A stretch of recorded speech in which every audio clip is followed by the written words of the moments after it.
आप देख रहे हैं अमेज नाउ। गंगा, यमुना, राप्ती और गोमती के तटवर्ती इलाकों से खबरें आप तक।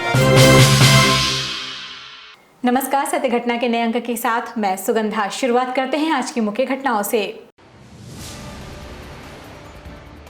कार्य में लापरवाही को लेकर गोरखपुर जिलाधिकारी ने 62 आशा और 25 आंगनबाड़ी कार्यकर्त्रियों की सेवाओं को किया समाप्त। 5 शिक्षक हुए निलंबित। गोरखपुर जनपद के 3 अलग अलग थाना क्षेत्रों में आधा दर्जन चोरियों से नागरिक सहमे। बसपा के राष्ट्रीय अध्यक्ष शिवपाल यादव ने गोरखपुर से भाजपा पर साधा निशाना। गोरखपुर महोत्सव की तैयारियों को लेकर मंडलायुक्त ने की बैठक। और कानपुर के व्यापारी मनीष गुप्ता हत्याकांड मामले में गोरखपुर पहुंची सीबीआई की टीम। और अब सत्य घटना विस्तार।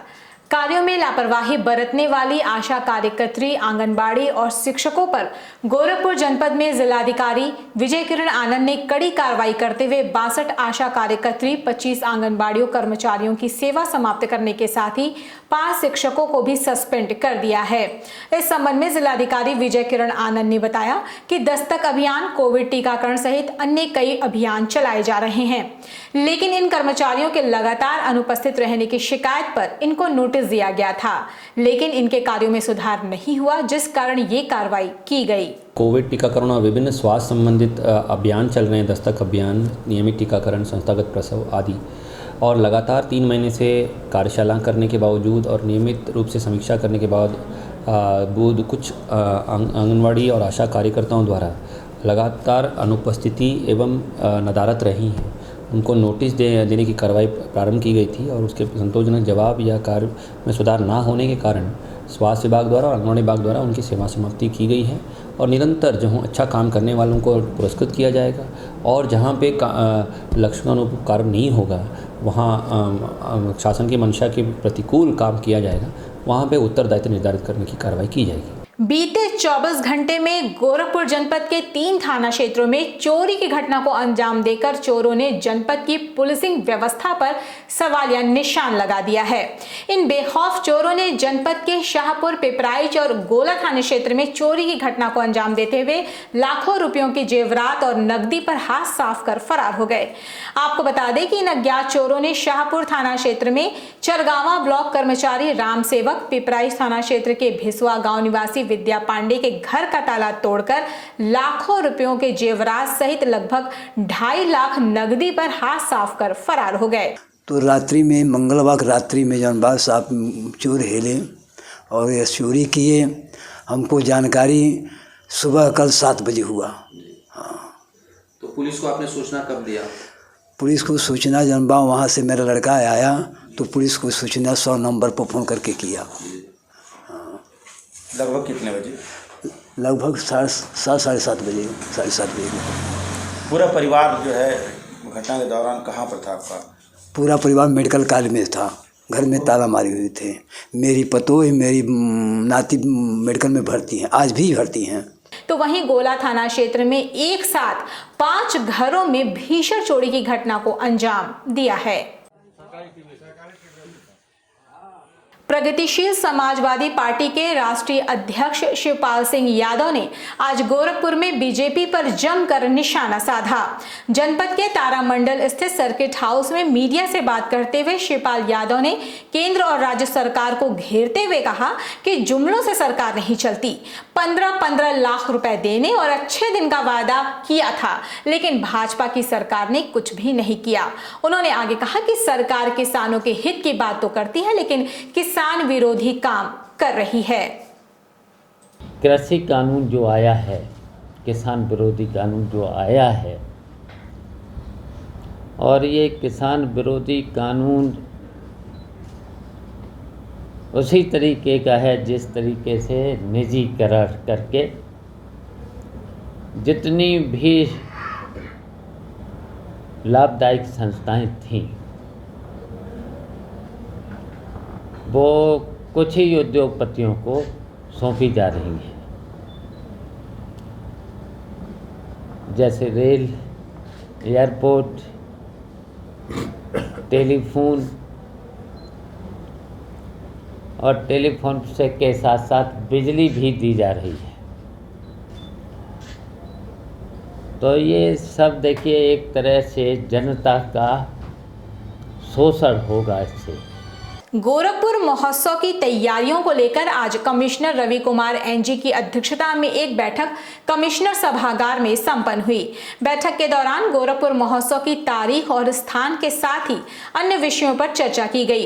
इस मौके पर जिलाधिकारी विजय किरण आनंद समेत अन्य विभागों के अधिकारी मौजूद रहे।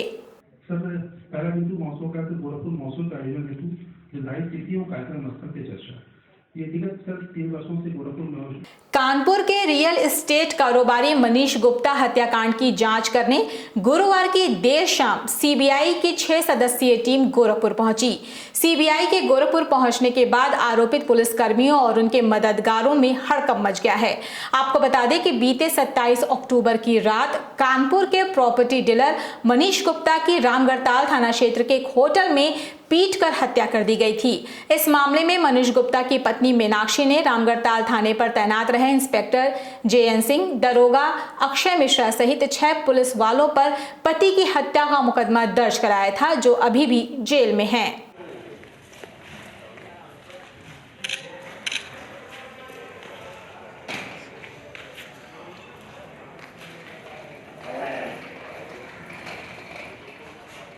वक्त हो चला है छोटे से ब्रेक का। शेष खबरें ब्रेक के बाद।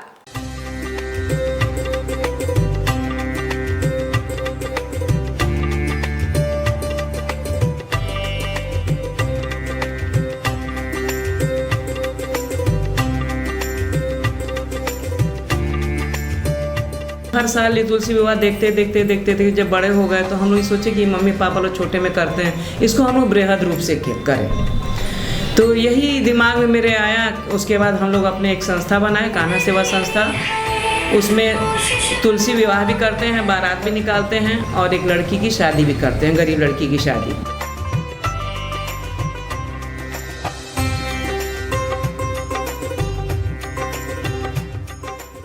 ब्रेक के बाद आपका स्वागत है। चलते हैं शेष खबरों की ओर। गोरखपुर जनपद के हरिओम नगर स्थित दिग्विजयनाथ स्नातकोत्तर महाविद्यालय में रक्षा एवं स्ट्रैटेजिक अध्ययन विभाग के तत्वावधान में विशिष्ट व्याख्यानमाला का आयोजन विद्यालय के सभागार में किया गया। देश की सुरक्षा में युवाओं का योगदान विषय पर आयोजित इस व्याख्यानमाला में वक्ताओं ने कहा कि युवाओं का हर क्षेत्र में योगदान है और देश की सुरक्षा युवा सैनिकों के ही हाथ में होती है। मेरे भरोसे के केंद्र में आप तक देश का युवा, बस उनको थोड़ा मार्गदर्शन मिलते रहता है।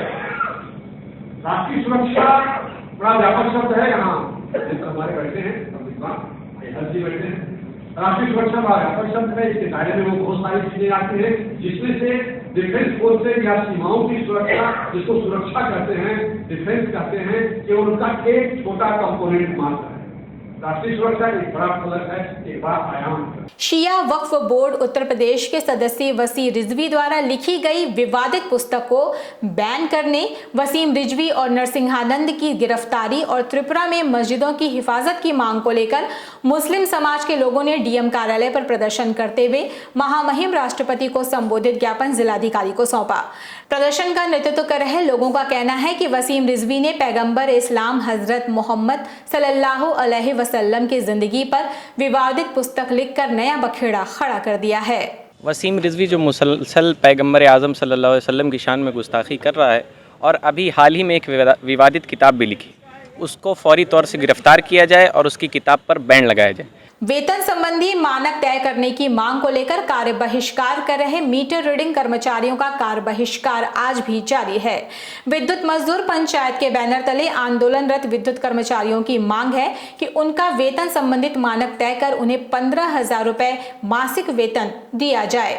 इस संबंध में विद्युत मजदूर पंचायत के क्षेत्रीय सचिव संदीप श्रीवास्तव ने कहा कि अपनी मांगों को मीटर रीडर कर्मचारी कार्य बहिष्कार पर हैं और जब तक इनकी मांगें पूरी नहीं हो जाती तब तक कार्य बहिष्कार जारी रहेगा।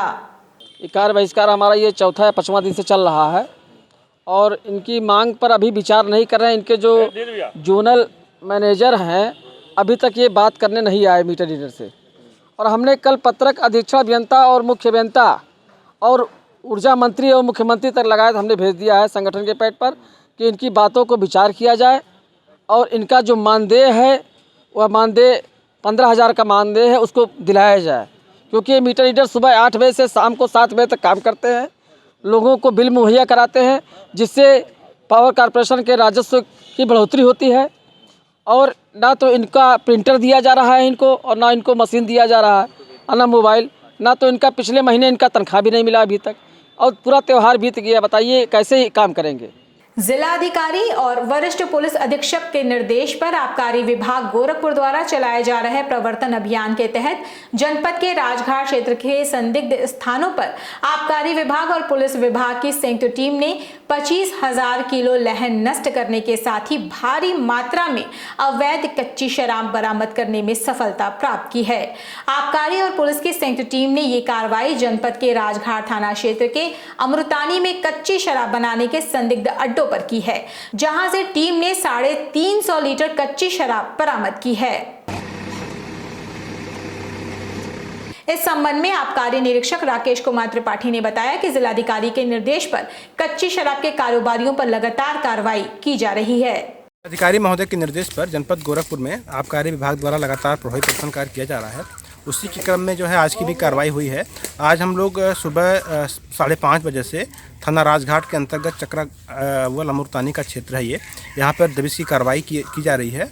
दबिश के लिए जो है नगर निगम के सहयोग से 2 JCB की भी मदद ली जा रही है, जिससे जो है ज़मीन के अंदर जो काफ़ी गहराई में जो लहन है गाड़ के रखा गया है उसको नष्ट किया जा सके। सुबह से जो है हम लोग 25,000 किलोग्राम के आसपास लहन नष्ट कर चुके हैं। 5 बोरों में लगभग 350 लीटर शराब बरामद हुआ है और दबिश की कार्रवाई जो है अभी भी जारी है। ग्रेटर नोएडा से बंगलुरु जा रही कैंटर गाड़ी से लूटे गए मोबाइल को लुटेरों ने दिल्ली से लेकर गोरखपुर तक बेच दिया था, जिसके बाद से ही मथुरा पुलिस और उनकी सर्विलांस टीम IMEI नंबर के आधार पर लुटेरों की तलाश में जुटी थी। आपको बता दें कि दिल्ली के करोल बाग में बेचे गए मोबाइल फोन को गोरखपुर के 2 मोबाइल विक्रेता खरीद कर लाए थे, जिसके तलाश में गोरखपुर पुलिस पहुंची और मथुरा पुलिस दोनों विक्रेताओं को हिरासत में लेकर पूछताछ के लिए मथुरा रवाना हो गई। कैसे आया था, कैसे वो ले आए थे, अब इसकी जानकारी है प्राप्त। सत्य घटना में ये थी अब तक की खबरें। तेज सटीक और ताज़ी घटनाओं को जानने के लिए जुड़े रहें अमेज नाउ के फेसबुक पेज, यूट्यूब चैनल और वेब पोर्टल से।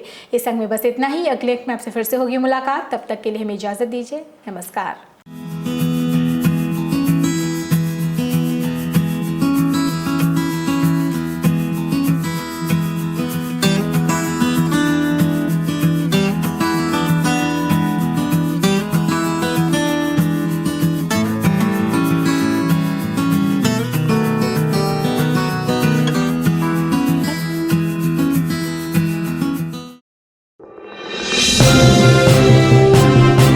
आप देख रहे हैं अमेज नाउ।